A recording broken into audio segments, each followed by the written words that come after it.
the Paper Snob. This is Tara. Today I am working on this week's Scraplift Crafternoon. This is a hop that I do with my crafty peeps.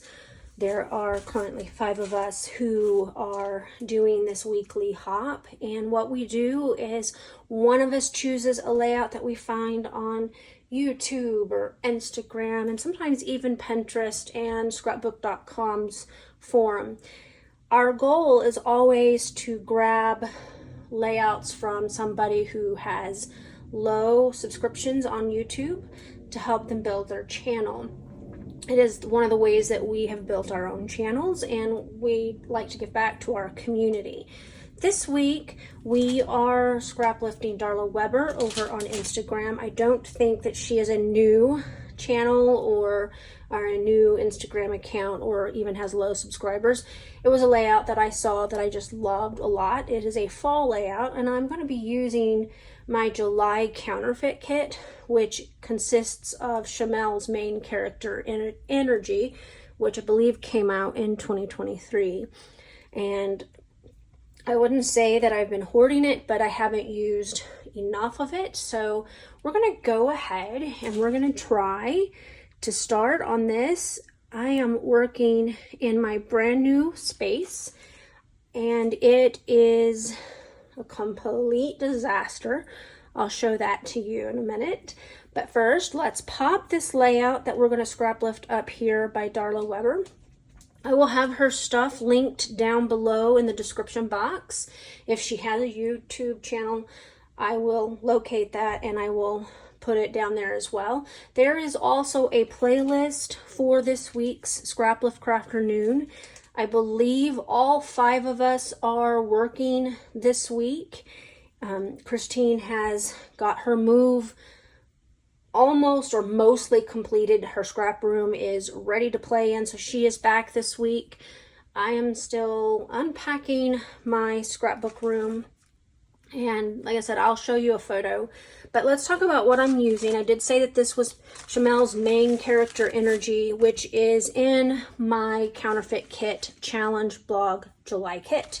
That's a mouthful, ladies. And here are the papers that I chose to play with. Some of it is just scraps from a previous layout. I think I've done 2 layouts, possibly 3 with this collection. And so I do have some scraps, and I pulled in these pieces here. And once I looked again at Darla's layout, I saw that she had another bit to play with, so we'll see how I pull that in. This is a bright, beautiful collection, which is very typical of Chamel's stuff. Chamel also has a new collection coming out. Some of you may already have it. I had it on pre-order through Scrapbook Generation, and it has not arrived to me yet, which is fine because I have boxes everywhere.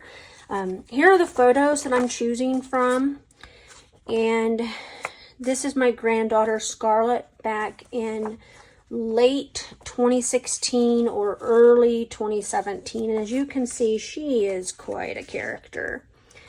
I'm thinking of using these 3 photos and setting these 2 aside. I tried to find if I had them on digital and I couldn't find them, which probably translates I don't have them saved on my computer. I probably pulled these off of Facebook, and then I had them printed at Snapfish, and I forgot to click matte finish, so these are glossy. Not my favorite, but at least they're clear images, and so I think that I can go ahead and use those. So let's pause so that I can get some cuts made and get started. So if you saw the mess on the desk that I'm working on, which is 4 foot by 10 foot, and the only space clear is what you see on camera right now. So you know that I'm working in a humongous mess, and I'm still trying to work. So I'm taking the pink patterned paper, the dark pink, and I'm going to use that for the larger mat that is behind all of the photos. So I'm also going to mat the photos in this Starburst paper because I like all of the colors. It has all of the colors that my background paper has in it, and that is amazing. So I would normally scuff up the edges of the photo and this pattern paper, but I have misplaced my Tim Holtz Distress tool, and I do not use my fingernails to scuff up paper because my nails are very thin and that would completely destroy them, and I like to have semi-long pretty nails if I can. Anyway, so that's that. And the reason why I would scuff up the edges of the photo is because I really felt like it needed a little bit more of a break between the photo, which has a dark background, and that dark paper. But again, I don't know where my Tim Holtz Distress tool is, so I'm doing without, and it'll just have to work. I could dig out a piece of white cardstock, but really I already knew that because my photos are a tad bit larger than hers, especially that middle photo, that I was going to run out of real estate very, very quickly. So I know that she had lots of layers on her layout, and I don't know if her layout has a full sheet behind the mat. The reason I'm not using a full sheet behind the pink hearts is because I didn't want to cut into a full sheet of that sun paper. I have it, I just didn't want to cut into it. I had that scrap from a previous layout, and so I just cut strips. They're 1¼ inches wide and I believe 10 inches long. So I can put this larger mat on top of that. And I kind of wish I had left it a little bit longer. I didn't, so it'll just have to work because it's what I have. And I'm just going to kind of smush these photos in here and make them work on here. And I get them about where I would like them to go. I don't think I do any more gluing on camera at this point. I think I get it all where I want it, and then I will pause the camera and do some gluing and then come back. So I am cutting out these labels. She had a tag on her layout, and I'm going to use labels instead. I am creating a place for my journaling. I'm going to use 2 yellow labels and 1 pink label, and that will still pull in some of the colors from the pattern paper. These labels came from Illustrated Faith. They are a digital purchase, so you would purchase them and then you can print them on cardstock, which is what I like to do.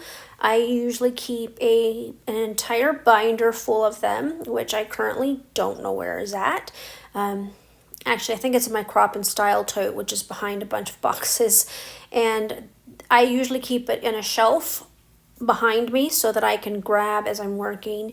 But these were in this kit. I put them there intentionally, so that helps for making ease of use of them. And I do print off several sheets at a time because I use these labels all the time.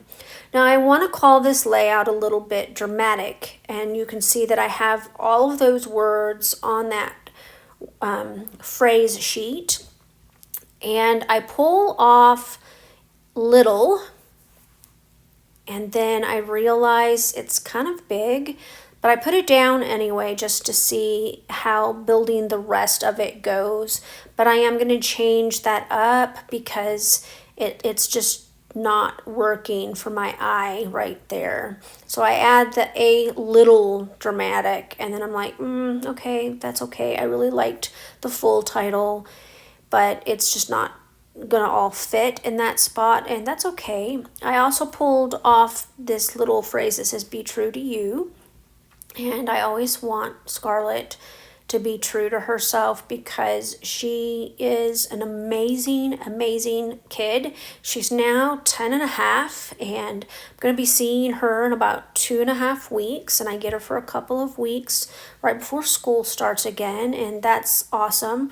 This poor kid, I don't think she gets to come to my same house twice very often. I move all the time. I do believe she visited our Kentucky house twice, though. I think I had her at Christmas the first year, and last year I had her at Thanksgiving. It was really easy to go get her from Kentucky because it was only about a 5.5 hour drive to where we picked her up from. And that made it really easy to have her. We are currently a couple of days of driving away from her, and her mom is going to come out and drop her off, and then we're going to meet halfway when I take her back. So I found a sticker that said a little bit dramatic, and I cut off the word dramatic from it, and I'm going to use that for that title. I'm going to put the A and the little back on here, and I'll use that another time.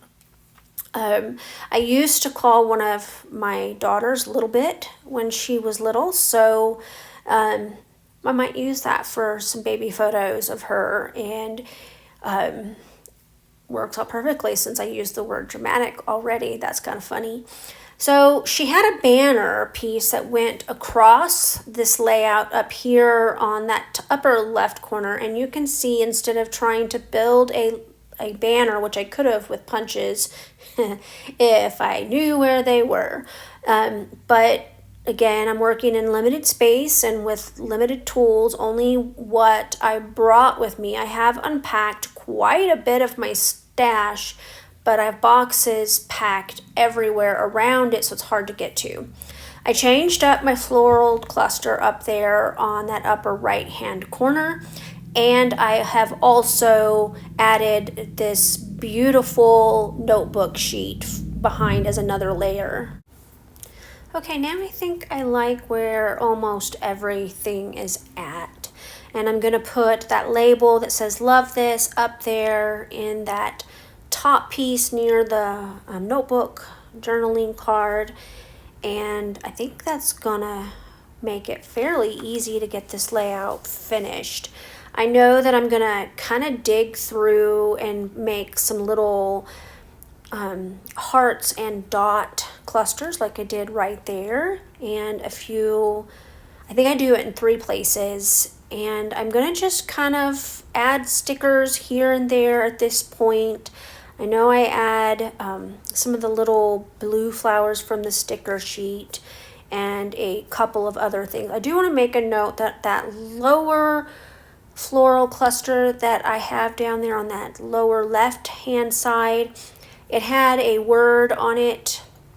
I took the word off and I just stuck it back on the sticker sheet. I might use that somewhere else, and so I think that that's okay.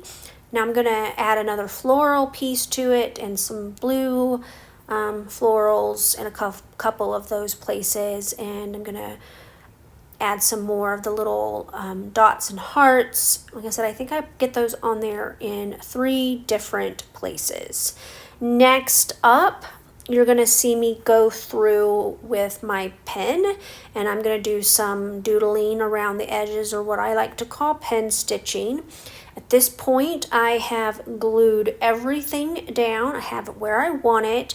I have journaled on my labels, and I'm just putting the pen stitching around the edges of these pattern papers because I want to help draw your eyes to them, to kind of give places for your eyes to rest as you look across the page.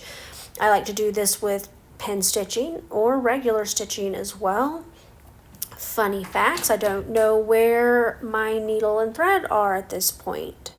Now normally if I'm going to do pen stitching, I think it through and I do it before I glue everything down, but I hadn't decided I was going to do it. So what you're seeing me do now is I'm just kind of doing it in places in between the letters and the notebook edge, so that it still looks like it's continuous across, although it is not.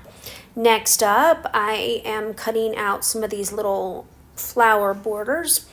These gave me pause when I first got this collection because I'm like, what am I going to do with those? Those are long borders and they're great for tucking, but then I'm like, you can cut those apart and use them as single flowers if you'd like, silly girl. So that's what I did. I thought I was going to use a couple of the pink ones too, but I ended up not using the pink ones at all. And here is where I make another little cluster with my title, and I added the word maybe a little bit dramatic. If you knew my granddaughter, you would know that dramatic fits her personality perfectly. Don't know where she gets that from. She most certainly didn't get it from me. I added a glitter heart so that I would have gold in 3 places, and now I'm just kind of playing around with those little smaller sticker clusters. Alright, I got this layout completely finished. I'm quite happy with it. I deviated only a little bit from her original. Her original is a gorgeous fall layout. I have this beautiful main character energy papers and embellishments that I am working with this month, and I love that the photos, there's not a whole lot of color in them, so that allowed these bright colors to shine. I did, as you saw, do some pen stitching around my edges of my papers. It's something that I don't do as often as I used to, and I should do it a little bit more often, I think. All in all, I'm happy with the way that this turned out. I hope that you will check out that playlist below so that you can see what all the other ladies are doing with this scrap lift. I know that Ashley typically goes a little bit rogue. She looks at the layout once and then goes and does her beautiful creations, and you can always see where she takes her inspiration from. I can go rogue sometimes I don't. In this case, only a little bit. I moved my 3rd embellishment cluster from here to here. I didn't use a tag. I didn't use a banner. I used an open scalloped border. Made sure that I got gold in a visual triangle, and also have a visual triangle with my embellishment clusters. Thank you so much for coming to my channel today. I really appreciate those of you who are commenting and clicking the thumbs up on my videos. You guys are helping me create my channel, and I am so incredibly grateful to you. Without your support, I can't do this, and I love what I do. I love to scrapbook, and I can't imagine not having scrapbooking in my life, and I really want to share that joy that I have with this with the rest of you. I hope that you will watch the other videos and leave comments on everybody else. Also check out Instagram. Those accounts are listed below. I recently changed the name of my Instagram account to reflect the name of my YouTube channel. The old account was, well, it's the same account, I just changed the name, but it was kryptonite_72, and there is a story behind that username, but it is an old username that I don't use any longer, and I did not call my YouTube channel that, so I wanted to make sure that my Instagram account and my YouTube channel were the same, so there is no confusion. Make sure you check out Darla Weber's Instagram account that is linked below. She is an amazing creator. You will enjoy looking at her account. She's got some great stuff on there. Thank you so much again, and I'll see you next time. Bye.